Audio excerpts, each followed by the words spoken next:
Senior observer Xerx's photoreceptors dilated in horror as he watched the feed for the third time. The human child should have died, by every universal law, by every mathematical constant, by every principle of physics that governed their reality. That teenage female should have been obliterated the moment her atmospheric transportation vessel suffered catastrophic failure at 30,000 feet. Instead, she fell, and survived. His tentacles trembled as they interfaced with the observation post's recording equipment. The crystalline displays surrounding his work pod showed multiple angles of the incident, each more impossible than the last. The human, designation Emily Martinez, according to their primitive information networks, had not only survived but walked away with minor abrasions. Senior observer, your stress hormones are approaching dangerous levels. The station's eye chimed. Shall I synthesize a calming agent? Xerx's epidermis shifted from its normal iridescent blue to a sickly gray. Negative. I need to maintain full cognitive function. Archive this incident under designation Reality Violation Category 1 and flag it for immediate council review. The observation post's quantum processors hummed as they compiled the data. Xerx used his secondary tentacles to pull up previous incidents, creating a hollow projection timeline in the space before him. The Martinez girl wasn't an isolated case. In the past solar revolution alone, his post had documented 17 major violations of universal constants by humans. A soft chime indicated an incoming communication. The holographic form of High Observer Thax materialized in the center of Xerx's pod, her crystalline form refracting the pod's ambient light. Report, Senior Observer, she commanded, her tone carrying the weight of 10,000 years of authority. Xerx's voice sac quivered. High Observer, the humans have done it again. Another survival event that defies all known laws. I've added it to the growing database of violations. Show me. The footage played again. Thax's crystalline form dimmed noticeably as she watched the human girl fall through the atmosphere, her body somehow ignoring the forces that should have torn her apart. What is your analysis? Thax asked, though her tone suggested she already dreaded the answer. High Observer, I believe we've been approaching this incorrectly. Xerx's tentacles danced across the control surface, pulling up more data streams. We've been documenting these events as violations of universal law, but that implies the laws are being broken. They're not. When I analyze the quantum signatures around these events, it's as if the laws simply don't apply. Explain. It's like watching water flow around a stone.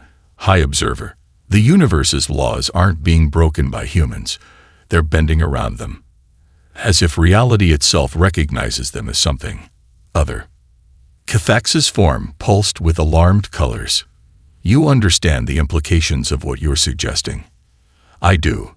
Xerx's epidermis had now faded to an almost translucent state. Every spacefaring race we've encountered in the last million cycles has operated within the same fundamental framework of reality. Even the precursors, with all their impossible achievements, still had to acknowledge and work within universal constants. But humans, they're different. It's as if they exist slightly out of phase with our reality. Continue monitoring, Thax ordered.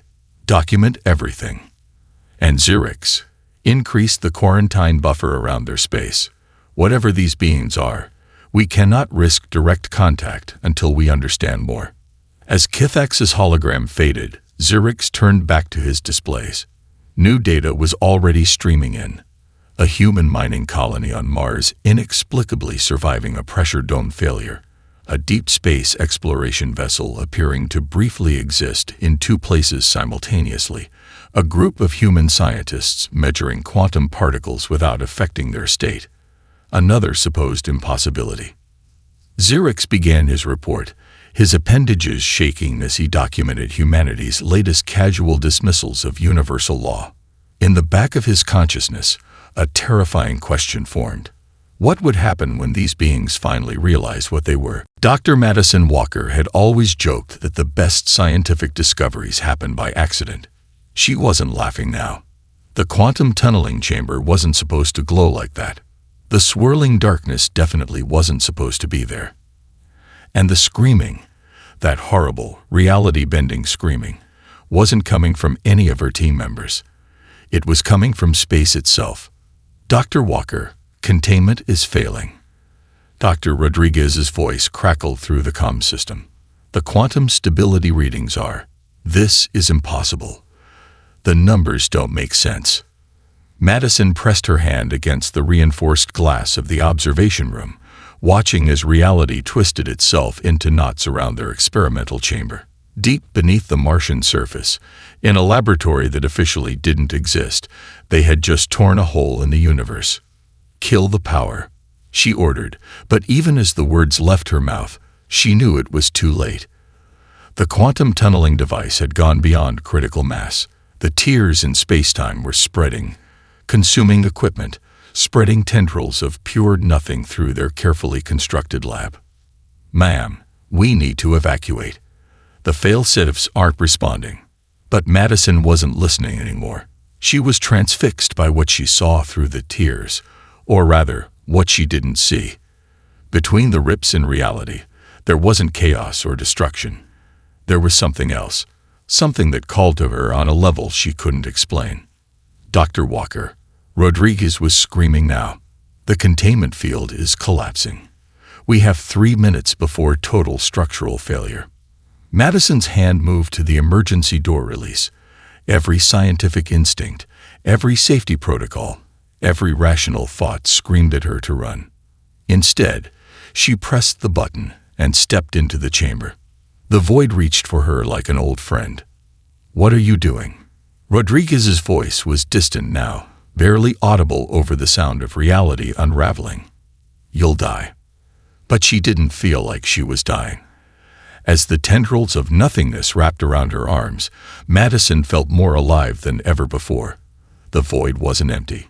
It was full of possibilities. She could see them, streaming past like rivers of potential, each one a different way the universe could be.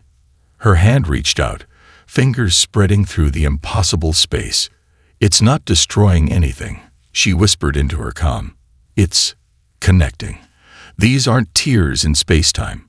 They're windows. The quantum tunneling device pulsed once more, then shattered. But instead of the catastrophic collapse everyone expected, the void seemed to stabilize around Madison's presence. She stood in the center of the chamber, surrounded by streams of pure potential, her mind expanding to encompass concepts that shouldn't have been possible to understand. Start recording, she ordered, her voice steady despite the impossibility of her situation. The void isn't empty space between realities. It's the space where realities are born. And somehow we can touch it. In the observation room, Rodriguez's instruments were capturing readings that would revolutionize human understanding of physics. But more importantly, they were recording the moment humanity first consciously reached beyond the boundaries of their universe. Dr. Walker, Rodriguez's voice was barely a whisper now. Your quantum signature. It's changing. You're resonating with the void. Madison smiled as understanding flooded through her. This wasn't just a breakthrough in faster-than-light travel or quantum mechanics. This was humanity's first step into something far greater. The void wasn't fighting her presence or trying to destroy her. It was welcoming her home.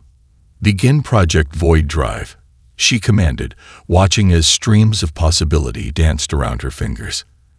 And Rodriguez, get me a direct line to command. They're going to want to hear about this.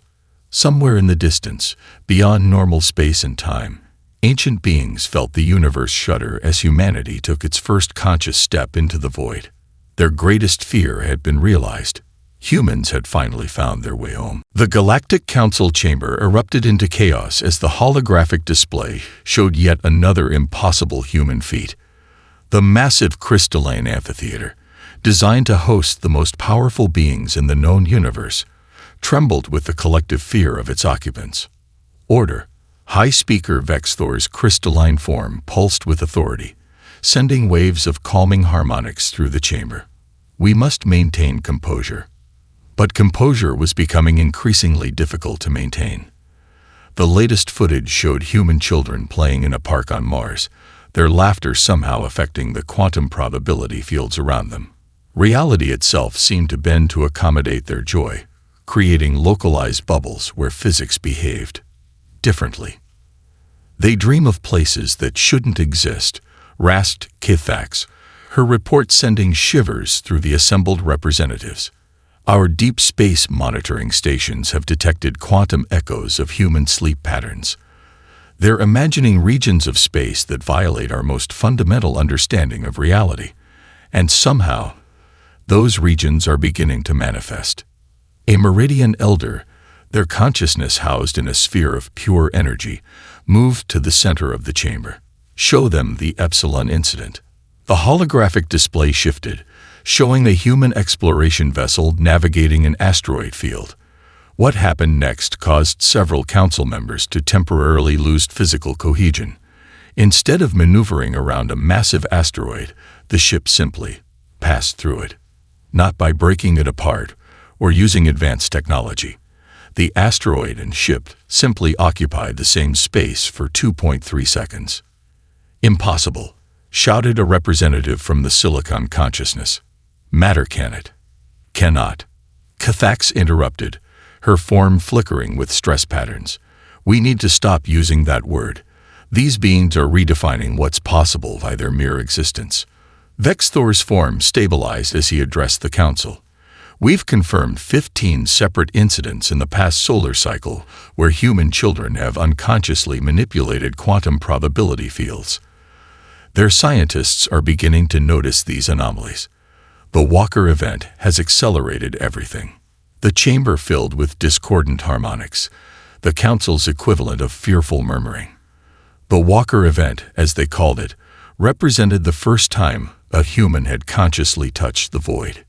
It changed everything. What are our options? Demanded the Silicon consciousness representative. Options. Kithax's laugh carried no humor. Have you not seen the data? When we attempted to interfere with their lunar colony's communication array, the signals continued despite the equipment being physically destroyed. When we tried to redirect an asteroid to delay their Mars expansion, the entire asteroid spontaneously quantum tunneled to another sector. The holographic display updated again, showing a human teenager in their education facility. The young male was daydreaming, staring out a window. And in the space around his head, reality was literally bending, creating tiny pockets of non-Euclidean geometry. They're not just violating universal laws, Vexthor stated grimly. They're teaching the universe new ones. Every human child born shows stronger void signatures than the last. They're evolving, becoming more attuned to whatever they truly are. A profound silence fell over the chamber as the implications sank in. Humanity wasn't just another spacefaring race to be monitored or contained. They were something else entirely. The quarantine must be maintained, Kithax finally said. We must prevent direct contact at all costs, at least until... She never finished her sentence. The chamber's quantum sensors screamed in alarm as reality buckled. For a brief moment, every being present felt it. A ripple in the void, emanating from Mars. In that instant, they all shared the same terrible understanding. Dr. Madison Walker had just successfully tested her void drive. Too late, Vexthor whispered, his crystalline form dimming. They found their way into the spaces between spaces. All we can do now is watch, and hope they don't realize what they truly are until we figure out what they're becoming. In the holographic display, a small human vessel disappeared into nothing, leaving behind a tear in reality that slowly healed itself. Humanity had taken its first step into the void, and the galaxy's most powerful beings could only watch in terror as these impossible creatures began to awaken to their true nature. Captain Sarah Reynolds of the U.S. Horizon had experienced many firsts in her career, but materializing inside what appeared to be a living cathedral made of starlight definitely topped the list. Status report, she demanded, maintaining her composure despite the impossibility surrounding them. The void drive's hum had changed pitch, resonating strangely with their new environment. "Ma'am," Lieutenant Park's voice wavered as he read his instruments. "According to our sensors, we don't exist right now." The cathedral space around them pulsed with colors that shouldn't exist. Geometric patterns that hurt the mind to look at directly flowed through what might have been walls, if conventional spatial geometry still applied here. "That's not helpful, Lieutenant." Reynolds stood from her captain's chair, watching as reality tried to reject their presence and somehow failed. "Dr. Walker, care to explain why your void drive dropped us into whatever this is?" Madison Walker's hands danced across her console, her eyes wide with wonder rather than fear. "The void coordinates were perfect, Captain. This space, it's artificial. Someone built this piece of reality." Before Reynolds could respond, the space around them erupted with light. Beings made of pure energy manifested. The Meridians, though the humans didn't know that name yet. Their forms twisted in impossible ways as they tried to process the violation of their most sacred space. "The sanctuary is breache." The thought voice crashed through the crew's minds. "Purge the ANO melody." Energy weapons that could shatter planets materialized and fired. The crew braced for obliteration. Instead, the devastating beams simply passed through the horizon, as if the ship existed in a slightly different layer of reality. "Fascinating," Madison whispered, recording everything. "Their weapons operate on principles that assume normal space-time physics, but were partially phased into the void. We're operating on different rules." "Impossible." The Meridian voice shook reality itself. "The sanctuary's defenses are absolute." Captain Reynolds straightened her uniform. First contact situations had protocols, even if those protocols never anticipated this scenario. "This is Captain Sarah Reynolds of the Earth ship Horizon. We apologize for our intrusion. We're testing a new form of faster-than-light travel and seem to have materialized in your facility." The Meridians' forms flickered with patterns that represented pure terror in their culture. These beings, these humans, weren't just surviving their weapons. They were talking casually, as if their very existence wasn't violating fundamental laws of reality. "You cannot be here," the thought voice insisted. "This space is sealed by laws woven into reality we it. Elf." "Oh," Madison's eyes lit up with understanding. "Captain, they've engineered this space to exist between normal reality and the void. That's why we appeared here. The void drive seeks paths through such spaces. We should be able to." She never finished. One of the Meridians, driven by terror, attempted to quantum lock the entire region. In normal space, this would have frozen everything down to the subatomic level. Instead, the human ship's void drive absorbed the energy, causing the horizon to briefly glow with inner light.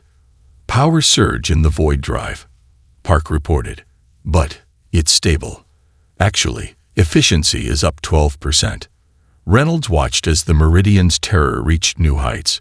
These beings of pure energy were backing away from her ship as if it were a whole in existence itself. In a way, she supposed it was. "Perhaps we should introduce ourselves properly," she suggested, trying to salvage the diplomatic situation. "We come in peace, and we'd be very interested in learning about this amazing space you've created." The Meridian's only response was to vibrate in frequencies that represented existential dread in their culture. The humans had not only breached their most secure sanctuary, they had done it by accident, shrugged off their most powerful weapons, and now wanted to chat. As Captain Reynolds prepared to follow first contact protocols, she remained unaware that this incident would forever change how the galaxy viewed humanity. They weren't just dangerous because of their technology or their void drive. They were dangerous because even their accidents defied the fundamental rules of existence, and they didn't even notice they were doing it. The classified session of the Galactic Council took place in a chamber so secure that it existed partially out of phase with normal spacetime. Yet even here, the assembled beings couldn't shake their growing dread. "Show them," High Speaker Vexthor commanded. The holographic display materialized, showing a human child sleeping. But it wasn't the child that caused the collective gasp from the assembly. It was the void signature surrounding them. The darkness around the child's dreaming form wasn't empty. It writhed with potential, as if reality itself was being rewritten by their unconscious thoughts.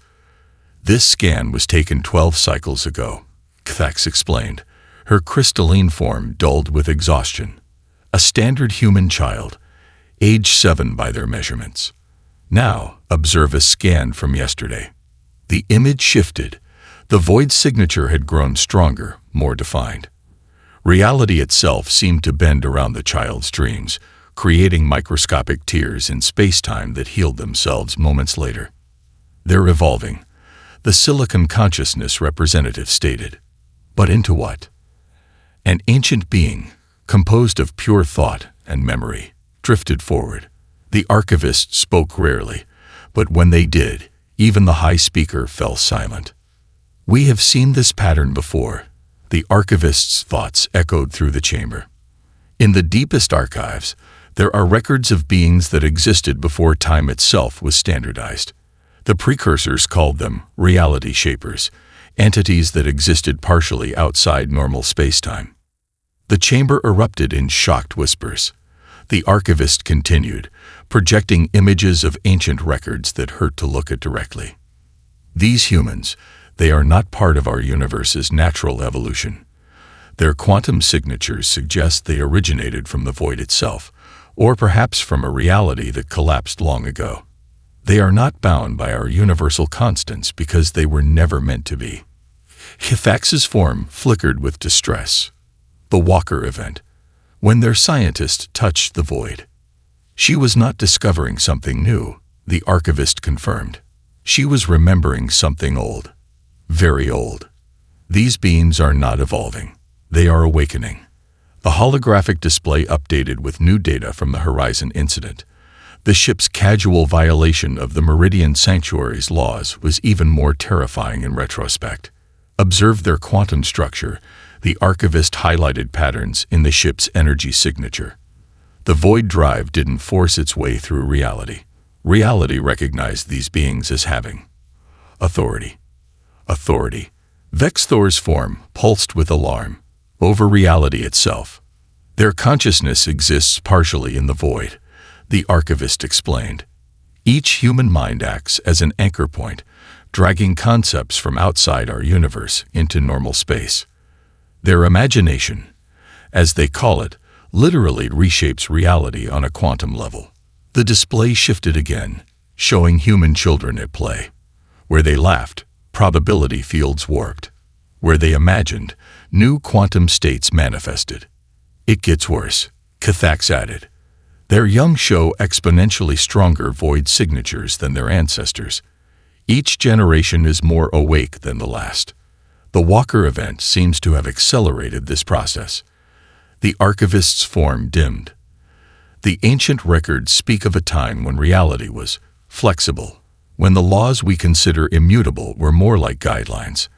The reality shapers were said to have established the current universal constants, creating stability from chaos.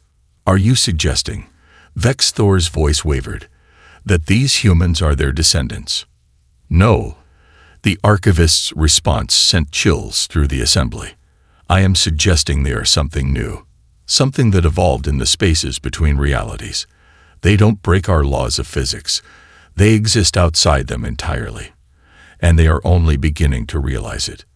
The chamber fell silent as the implications sank in.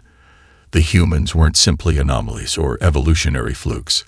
They were living proof that their reality wasn't as absolute as they had believed. "We cannot stop them," the archivist concluded. "One cannot arrest the tide or reason with gravity.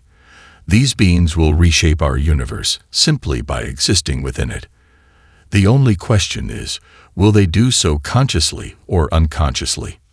In the holographic display, a human child's dream briefly manifested as a visible ripple in spacetime, a reminder that humanity's true nature was finally beginning to stir from its long slumber. 3 minutes after Tommy Chen wished his quantum physics homework would solve itself, the equations began rearranging themselves on his tablet. The 12-year-old Mars colonist didn't find this particularly strange. What worried him was that his teacher might consider it cheating. In the observation post above Earth's atmosphere, Xerx's entire sensor array erupted in alarms. "Another probability cascade," he reported, his tentacles trembling as he documented the incident. A human child's desire temporarily altered the behavior of quantum particles across a 3-kilometer radius. But that was just the beginning. On Luna Base, Dr. Madison Walker stared at her latest void drive test results with a mixture of awe and terror. The technology wasn't just creating paths through space-time anymore. It was changing how space-time itself behaved. "The void. It's learning from us," she whispered to her empty lab. The readings showed reality itself becoming more malleable around human settlements. Physical constants that should have been immutable were developing variance ranges. Then came the Armstrong Initiative incident. Sarah Chen, age 16, had been angry about her parents' divorce. During her weekly counseling session at Armstrong Colony School, her emotional outbreak did more than rattle a few windows. It temporarily reversed gravity across half the colony. 300 colonists found themselves floating, along with all their possessions, for exactly 47 seconds. The Galactic Council called an emergency session, but even their secure chamber was beginning to show signs of instability. Reality rippled around them like water disturbed by unseen stones. The humans aren't just affecting their local space anymore, Kithax reported, her crystalline form flickering with distress patterns. Their influence is spreading. Observe. The holographic display showed a Meridian quantum stabilizer, technology that had been reliable for 10,000 years. But now, in proximity to human settlements, it was achieving impossible efficiency ratings. The laws it was designed to stabilize were being rewritten by human presence alone. "Their void resonance is intensifying," Vexthor noted grimly. "Each human mind acts as a focal point, teaching reality new behaviors. Their ships don't just traverse the void anymore. They're leaving permanent trails, like wounds in space-time that never fully heal." But it was Dr. Walker's latest discovery that truly terrified them. In her void drive research lab, she had finally noticed what aliens had feared for generations. Reality behaved differently around humans because it recognized them as authorities.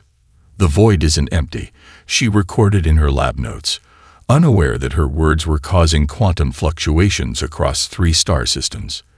"It's responsive, interactive, and somehow, it knows us." The evidence was becoming impossible to ignore. Human children were being born with increasingly strong connections to the void. Where they played, probability fields warped. Where they dreamed, new quantum states manifested. Their mere presence was teaching the universe new tricks. On Earth, a group of teenagers accidentally created a stable time loop while playing with a quantum playground, a feat that should have torn reality apart. Instead, space-time simply accommodated their game, treating paradox like a new fundamental force. "They're not just changing things," the archivist observed during an emergency council session. "They're expanding the possibility space of reality itself. Each generation of humans is born into a universe that's more flexible than the one their parents knew." The council watched in horror as a human colony ship passed through an asteroid field. Rather than plotting a course around the rocks, the ship simply existed in quantum superposition with them, both there and not there simultaneously, probability itself bending to accommodate human intent. As Dr. Walker compiled her latest research data, she felt a strange resonance with the void. It wasn't just responding to their presence anymore. It was anticipating their needs, reshaping itself to match human intuition rather than mathematical law. "Reality," she wrote in her final note of the day, "isn't changing because we're forcing it to. It's changing because we're showing it how." Across the galaxy, ancient races watched as humanity unconsciously continued their reality-bending evolution, knowing that the moment of full awakening drew ever closer. The only question was, What would these void-touched beings do when they finally realized their true nature? Dr. Madison Walker had always thought revelation would feel more revelatory. Instead, understanding humanity's true nature came to her while eating a sandwich in her lab, watching Void Drive test results scroll across her screen. "Oh," she said softly, mayo dripping onto her lab coat. "That's what we are." The numbers hadn't changed. The data hadn't shifted. She had simply started seeing them differently. Every paranormal event in human history, every miracle, every inexplicable survival, they weren't violations of natural law. They were expressions of a deeper truth. Her hands trembled as she opened a new research file. "Project Echo, Final Analysis," she dictated. "We've been asking the wrong question. We wanted to know how the void drive works. We should have been asking why it works for us." Across the solar system, reality rippled as her understanding deepened. In the Galactic Council's chamber, ancient beings felt the shift and trembled. "Human supernatural events aren't supernatural at all," she continued, unaware that her words were causing quantum fluctuations across 3 star systems. "They're our true nature bleeding through. Every story of human impossibility, from surviving fatal falls to manifesting thought into reality. They're all moments when our void self overshadowed our physical form." She pulled up historical data, centuries of documented miracles and impossible events. Patterns emerged that she'd never seen before. The void drive hadn't given humanity new abilities. It had simply made them conscious of what they'd always been able to do. "We're not in phase with base reality," she whispered, understanding flooding through her. "We never were. Our consciousness exists partially in the void, allowing us to. Her voice trailed off as she watched her coffee cup float lazily off her desk, responding to her distracted thought that she needed another sip. She hadn't used her hands. She hadn't used anything except her natural connection to the void. In orbit around Mars, the U.S. Horizon sensors recorded a massive surge in void energy emanating from Walker's lab. Captain Reynolds watched her instruments with growing concern as reality itself seemed to bend around the research facility. "What have you found, Doctor?" she murmured. In her lab, Madison was seeing everything differently now. The walls weren't solid. They were probability clouds held in place by collective human expectation. The air itself wasn't just gas, but a complex dance of possibility and potential that humans had unconsciously agreed should behave in certain ways. "We're not breaking physics," she recorded, her voice thick with awe. "We're teaching it. Every human mind acts as a template, showing reality new ways to behave. We don't violate universal constants. We expand them." The implications cascaded through her consciousness. Every human child born showed stronger void signatures because they were being born into a universe that humans had already made more flexible. Each generation inherited not just their parents' genes, but their reality-bending potential. Her computer chimed. Similar revelations were happening across human space as her understanding resonated through the void. In schools, children were beginning to consciously manipulate probability. On spacecraft, crews were realizing they could navigate by intuition rather than instruments. "We're not evolved from Earth life," Madison realized, the truth unstoppable now. "We're something that chose to incarnate through it. Our bodies are human, but our consciousness comes from the void itself." The void drive hummed in its chamber, no longer a machine that forced paths through reality, but a focal point for humanity's awakening nature. They didn't need technology to traverse the void. They were of the void. As this understanding spread through human space, reality itself began to shift. The universe wasn't rejecting their influence, it was embracing it, recognizing them as something both ancient and new. Pattern makers, reality shapers, void-born. In her lab, Dr. Madison Walker stood up, letting her consciousness expand into the void that had always been her true home. Across human space, others were doing the same, their minds opening to what they had always been. The age of unconscious human influence was ending. The era of conscious reality shaping was about to begin. The first meeting between humanity and the Galactic Council didn't take place in any physical location. It couldn't. Reality had become too fluid around large gatherings of awakened humans. Instead, they met in the void itself, in a space between spaces that humans had unconsciously created over generations of dreams. Dr. Madison Walker stood as humanity's representative, her form both physical and non-physical, a perfect expression of humanity's dual nature. Before her, the most powerful beings in the galaxy waited in terror and awe. "You fear us," she said simply, her words rippling through multiple layers of reality. "You fear what we might do now that we understand what we are." "You have reason," High Speaker Vexthor responded, his crystalline form struggling to maintain coherence in the void space. "Your kind reshapes reality by mere thought. The universe bends to your will without resistance." Madison smiled, and probability fields danced around her. "That's where you're wrong. Reality doesn't bend to our will. It dances with us. We're not conquerors or destroyers. We're teachers." To demonstrate, she reached out to a nearby star system that had been dying, its sun fading. Through the void, she showed the star new possibilities, new ways to burn, new patterns of fusion that defied conventional physics.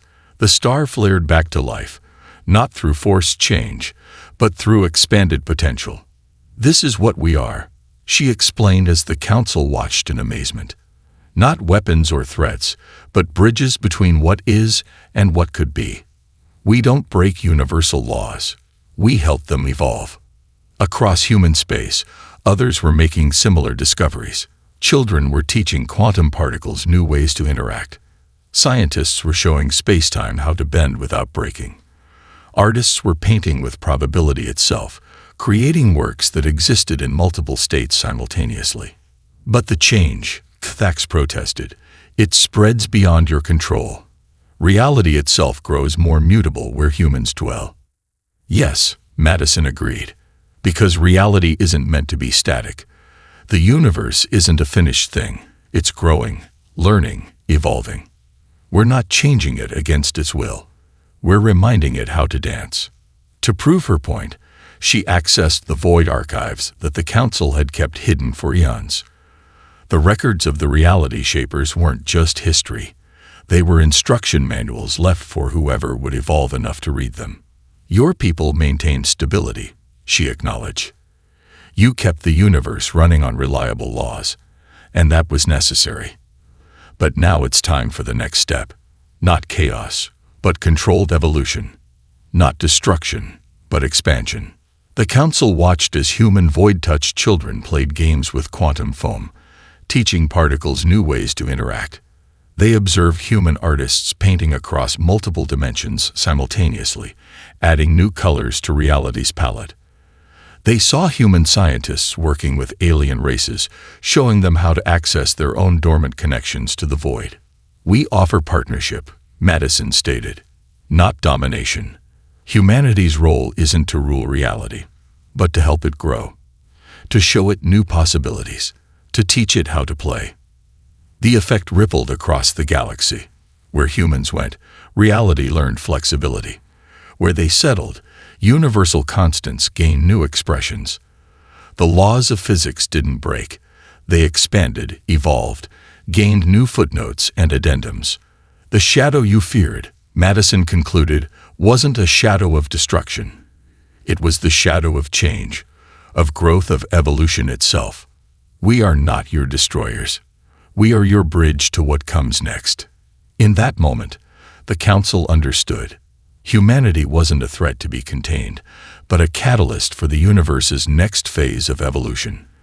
They were the universe's way of teaching itself new tricks, of ensuring that reality never stagnated. As the meeting concluded, the assembled beings watched a group of human children playing in a quantum garden, their laughter teaching gravity new ways to dance. In their joy, the council saw not the end of order, but the beginning of something far more beautiful. A universe learning how to imagine. The age of rigid reality was over. The era of conscious evolution had begun. And humanity, The children of the void would lead the way not through force, but through wonder.